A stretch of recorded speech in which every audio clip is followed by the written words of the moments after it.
तो हेलो दोस्तों, आप सभी लोगों का स्वागत है आपके अपने YouTube channel success tuition C K sir में।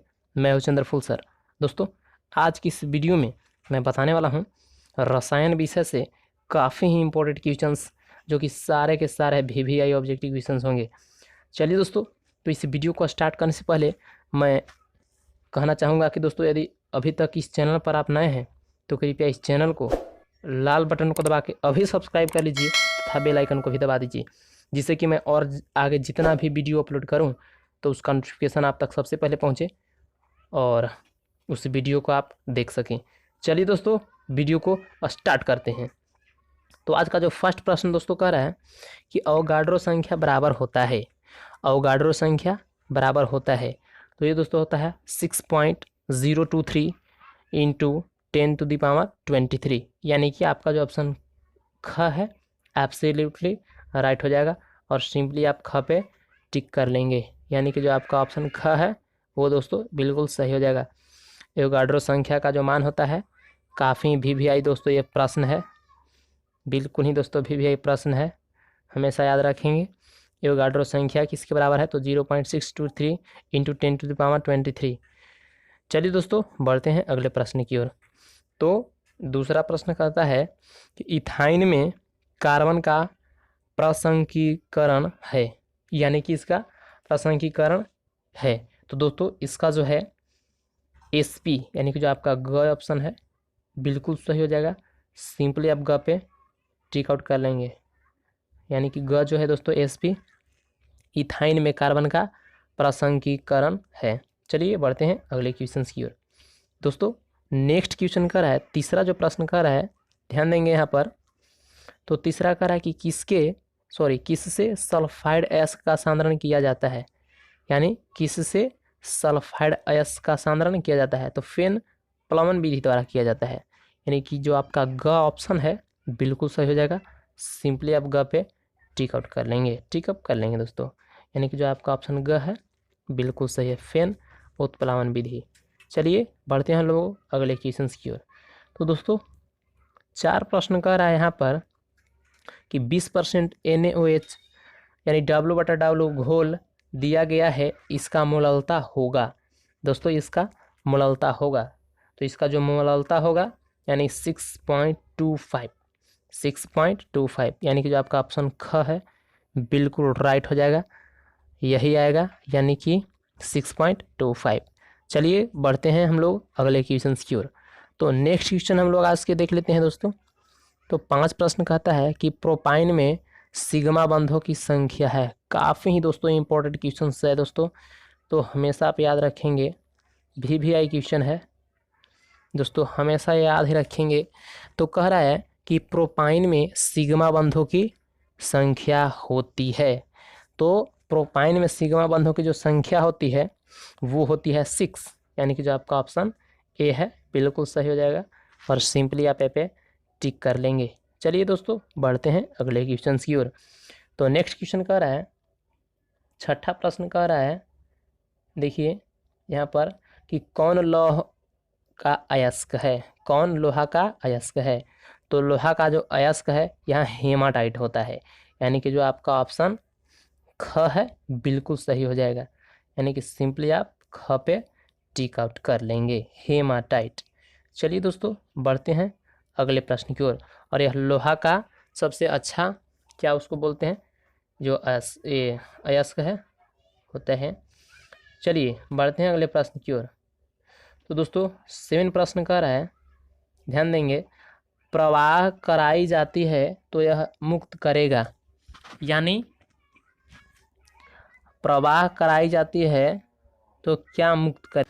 दोस्तों, यहाँ पर जो हिंदी है और नहीं लिखा है, लेकिन अंग्रेजी में लिखा जो है उससे यह पता चल रहा है कि यहाँ पे कह रहा है कि FeSO4 के घोल में 96,500 कूलम्ब इलेक्ट्रिक करंट प्रवाहित किया जाए तो वह मुक्त करेगा, यानी कि वह मुक्त करेगा। तो दोस्तों, वह जो है क्या मुक्त करेगा, 28 ग्राम Fe मुक्त करेगा, यानी कि जो आपका ऑप्शन ख है बिल्कुल राइट हो जाएगा। सिंपली आप ख पे टिक कर लेंगे, यानी 96,500 जब FeSO4 में के घोल में इलेक्ट्रिक करंट प्रवाहित किया जाता है तो वह मुक्त क्या करेगा, 28 ग्राम Fe यानी लोहा मुक्त करेगा। चलिए बढ़ते हैं अगले क्वेश्चंस की ओर। तो 8 प्रश्न दोस्तों कह रहा है कि अल्काइन का सामान्य सूत्र। काफ़ी ही दोस्तों इंपॉर्टेंट क्वेश्चंस है, हालांकि ये तो आपको याद ही होगा। कहता है दोस्तों वेरी वेरी इंपॉर्टेंट क्वेश्चंस है, अल्काइन का सामान्य सूत्र क्या है। तो इसका जो सूत्र है CnH2n-2, यानी कि जो आपका ऑप्शन ख है एब्सोल्युटली राइट हो जाएगा।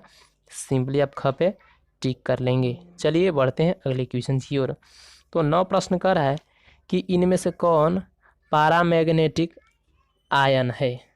इनमें से कौन पैरामैग्नेटिक आयन है। तो दोस्तों इसमें जो पैरामैग्नेटिक जो आयन है वो है Cu2+, यानी ग जो आपका ऑप्शन है बिल्कुल सही हो जाएगा और सिंपली आप ग पे टिक कर लेंगे। चलिए दोस्तों बढ़ते हैं अगले क्वेश्चंस की ओर। तो दोस्तों 10 प्रश्न कह रहा है कि प्रतिक्रिया की दर को व्यक्त किया जाता है प्रतिक्रिया दर के AXBY प्रतिक्रिया कोटि क्या है। तो ये जो होगा दोस्तों काफ़ी ही अभी इम्पोर्टेंट क्वेश्चंस है और ये पूछता है। तो इसका जो आपका आंसर हो जाएगा वो हो जाएगा x+y, x+y। तो सिंपली आप ख पे टिक कर लेंगे। चलिए बढ़ते हैं अगले क्वेश्चंस की ओर। तो 11 प्रश्न कहता है कि इनमें से कौन पी ब्लॉक तत्व है, यानी कि पी ब्लॉक के कौन से इसमें तत्व है। तो दोस्तों वो है बी, यानी जो आपका ऑप्शन। तो सिंपली दोस्तों आप ग पे टिक कर लेंगे। चलिए बढ़ते हैं अगले प्रश्न की ओर। नेक्स्ट प्रश्न कह रहा है कि डाइएथिल ईथर का समावयवीय है। डाइएथिल ईथर का समावयवीय है। तो इसका जो समावयवीय है वो है C3H7OH, C3H7OH, यानी कि जो आपका ऑप्शन ग है बिल्कुल सही हो जाएगा। सिंपली ग पे टिक कर लेंगे। चलिए दोस्तों तो बढ़ते हैं अगले प्रश्न की ओर। तो नेक्स्ट क्वेश्चन कर रहे हैं, ध्यान देंगे कि इनमें से कौन विद्युत का सुचालक नहीं है। इनमें से कौन विद्युत का सुचालक नहीं है। तो वो है द्रवित NaCl, यानी सोडियम क्लोराइड, नमक का जो घोल है द्रवित, वो क्या है। तो दोस्तों यहाँ पे ऑप्शन 2 दिया गया है, क में भी दिया गया है द्रवित NaCl और ख में भी दिया गया है द्रवित NaCl, यानी कि दोनों ही दो ऑप्शन सही हो जाएगा। परंतु वहाँ पे आपको बोर्ड में 2 ऑप्शन नहीं देंगे, केवल एक ही ऑप्शन दिया हुआ रहेगा जो सही होगा, और यहाँ पे 2 गलती से दिया गया होगा। चलिए बढ़ते हैं अगले क्वेश्चंस की ओर। तो नेक्स्ट प्रश्न कह रहा है 14 प्रश्न कि प्रथम संक्रमण तत्व है। काफ़ी दोस्तों इंपॉर्टेंट क्वेश्चंस है और ये पूछता है प्रथम संक्रमण तत्व है, यानी कौन सा जो है प्रथम संक्रमण तत्व है। तो वो है आपको स्कैंडियम, यानी कि जो आपका ऑप्शन ख है बिल्कुल सही हो जाएगा। सिंपली आप ख पे टिक कर लेंगे। चलिए बढ़ते हैं अगले प्रश्न की ओर। तो 15 प्रश्न कह रहा है कि कार्बोहाइड्रेट का सामान्य सूत्र है। कार्बोहाइड्रेट का सामान्य सूत्र है तो वो है CxH2O2x, यानी कि जो आपका ऑप्शन ग है बिल्कुल सही हो जाएगा और सिंपली ग पे टिक कर लेंगे। चलिए दोस्तों तो बढ़ते हैं नेक्स्ट क्वेश्चन की ओर। तो 16 प्रश्न कह रहा है कि शुद्ध पदार्थ में रंगीन पदार्थ को दूर करने के लिए सक्रिय कोयला प्रयुक्त होता है। यह काम करता है किस पर, यह काम करता है। तो ये करता है अधिशोषण, यानी कि जो आपका ऑप्शन घ है बिल्कुल सही हो जाएगा। सिंपली आप घ पे टिक कर लेंगे, अधिशोषण। चलिए बढ़ते हैं अगले प्रश्न की ओर। तो 17 प्रश्न कह रहा है कि क्रायोलाइट अयस्क है। काफ़ी ही इंपॉर्टेंट क्वेश्चन है दोस्तों, बिल्कुल VVI प्रश्न है। तो कह रहा है कि क्रायोलाइट अयस्क है, तो ये जो अयस्क है एल्यूमिनियम का है क्रायोलाइट। सिंपली आप घ पे टिक कर लेंगे। चलिए दोस्तों तो बढ़ते हैं नेक्स्ट प्रश्न की ओर। तो दोस्तों यहाँ पे कह रहा है कि सलोल प्रयुक्त होता है। सलोल प्रयुक्त होता है तो वो होता है रोगानुरोधक में, यानी रोगानुरोधक के रूप में प्रयुक्त होता है, रोगानुरोधक के रूप में, यानी कि जो आपका क ऑप्शन है बिल्कुल सही हो जाएगा। सिंपली आप दोस्तों क पे टिक कर लेंगे। चलिए तो बढ़ते हैं अगले प्रश्न की ओर। तो 19 प्रश्न कर रहा है कि किसी पदार्थ की प्रतिक्रिया की दर निर्भर करता है। काफ़ी ही इंपॉर्टेंट क्वेश्चन है, बिल्कुल ही 19 जो प्रश्न है वीवीआई प्रश्न है। तो यहाँ पे कह रहा है दोस्तों कि किसी पदार्थ की प्रतिक्रिया की दर किस पर निर्भर करता है। तो ये जो निर्भर करता है ये करता है सक्रिय द्रव्यमान पे, यानी कि जो आपका ऑप्शन घ है ना बिल्कुल सही हो जाएगा। सिंपली घ पे दोस्तों टिक कर लेंगे। चलिए बढ़ते हैं अगले प्रश्न की ओर। तो 20 प्रश्न कह रहा है, ध्यान देंगे कि इनमें से कौन एम्बिडेंटेड लिगैंड है, लिगैंड यानी इनमें से कौन एम्बिडेंटेड लिगैंड है। तो वो है दोस्तों आपको CN-, यानी कि जो आपका ऑप्शन ख है बिल्कुल सही हो जाएगा। सिंपली आप ख पे टिक कर लेंगे। चलिए दोस्तों तो बढ़ते हैं अगले प्रश्न की ओर। तो 21 प्रश्न कर रहा है कि किस नाम के प्रतिक्रिया से एमाइड को एमीन में परिवर्तित किया जाता है, यानी किस नाम से प्रतिक्रिया से एमाइड को एमीन में परिवर्तित किया जाता है। तो वो है आपको हॉफमैन, बिल्कुल ही वीवीआई क्वेश्चन है हॉफमैन। सिंपली आप ग पे टिक कर लेंगे। चलिए तो बढ़ते हैं अगले प्रश्न की ओर। तो 22 प्रश्न कह रहा है कि फलक केंद्रित एकक कोष्ठिका में किनारे की लंबाई होगी, यानी कि फलक केंद्रित एकक कोष्ठिका में किनारे की लंबाई होगी। तो उसमें जो होगा दोस्तों आपको पता होगा ना चाहिए कि 4/√2r। सिंपली आप ख पे टिक कर लेंगे। चलिए तो बढ़ते हैं अगले प्रश्न की ओर। तो 22 प्रश्न कर रहा है कि COEN2Cl2 के पावर प्लस आयन में कोबाल्ट का उपसह संयोजक संख्या है। तो इसका उपसह संयोजक जो संख्या होता है दोस्तों वेरी वेरी इंपॉर्टेंट क्वेश्चन है, यानी 6 होता है। सिंपली आप घ पे टिक कर लेंगे 6। चलिए बढ़ते हैं अगले प्रश्न की ओर। तो चलिए दोस्तों बढ़ते हैं हम लोग अगले प्रश्न की ओर। तो 24 प्रश्न कह रहा है कि इनमें से कौन प्रबल अम्ल है।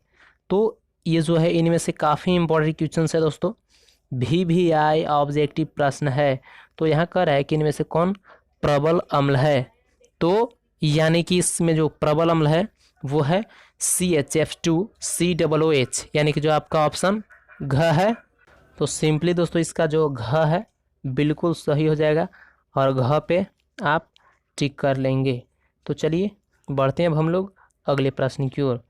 तो 25 प्रश्न कर रहा है दोस्तों, 25 प्रश्न कर रहा है कि आदर्श घोल का उदाहरण है, यानी आदर्श घोल का उदाहरण है N-हेप्टेन तथा N-हेक्सेन, यानी कि जो आपका ऑप्शन क है बिल्कुल सही हो जाएगा और क पे आप टिक कर लेंगे। तो चलिए बढ़ते हैं अगले प्रश्न की ओर। तो 26 प्रश्न कहता है कि किसके साथ क्लोरीन को गर्म करने पर विरंजक चूर्ण प्राप्त होता है, यानी कि इसके साथ क्लोरीन को गर्म करेंगे तब विरंजक चूर्ण प्राप्त होगा। तो दोस्तों आप इसे CaOH2 के होल 2, यानी आपका जो ऑप्शन घ है बिल्कुल सही हो जाएगा, यानी कि इसके साथ जब आप घोल को गर्म कीजिएगा तो ये जो है क्या हो जाएगा, क्लोरीन को गर्म करिएगा तो विरंजक चूर्ण प्राप्त हो जाएगा आपको। चलिए बढ़ते हैं अगले क्वेश्चन की ओर। कैल्शियम हाइड्रोक्साइड होता है दोस्तों। तो चलिए बढ़ते हैं अगले प्रश्न की ओर। तो नेक्स्ट जो प्रश्न है 27 प्रश्न का रहा है कि sp3 प्रसंकीकरण का उदाहरण है। तो दोस्तों इसका जो उदाहरण है वो है NO3-, यानी कि जो आपका ऑप्शन क है बिल्कुल सही हो जाएगा और सिंपली आप क पे टिक कर लेंगे। चलिए तो बढ़ते हैं अगले प्रश्न की ओर। दोस्तों आज का जो लास्ट प्रश्न हम लोग देख लेते हैं कि क्या करा है। तो आज का जो लास्ट प्रश्न है करा है कि इनमें से कौन सल्फाइड अयस्क नहीं है। काफ़ी ही वेरी वेरी इंपॉर्टेंट क्वेश्चन है दोस्तों।